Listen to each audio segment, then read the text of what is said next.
Let's go through the steps for setting up the ExpressVPN app on your Android device. You'll need an ExpressVPN subscription and a device running Android 5.0 or above. Begin by visiting the ExpressVPN website on your Android device. Tap the drop-down menu and go to My Account. Enter your username and password, then tap Sign In. Next, tap Set up ExpressVPN.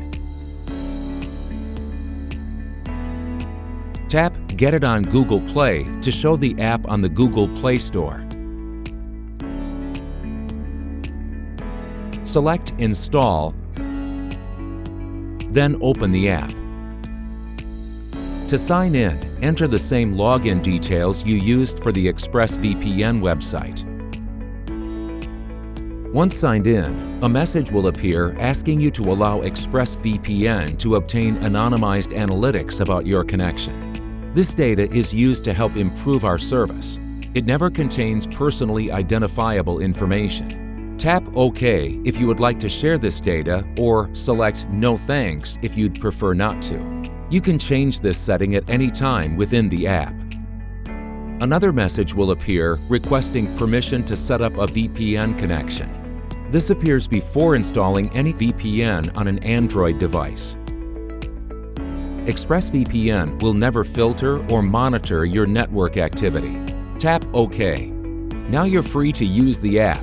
By default, the app lets you connect to an optimal server location. To use this feature, tap the On button. To disconnect, tap the same button again. If you would like to switch to another location, tap More Options.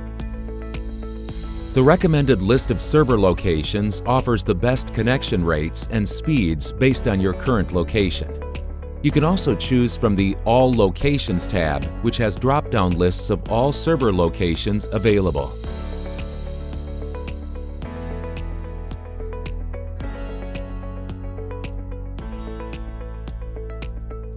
Congrats! You've mastered how to set up ExpressVPN for Android. Still have questions? ExpressVPN support is available 24/7 over live chat and email. Don't forget that you can install ExpressVPN on your other devices, including your computer, tablet, router, and media streaming console. Also, check out the ExpressVPN Android playlist to learn more about other cool app features. Thanks for watching.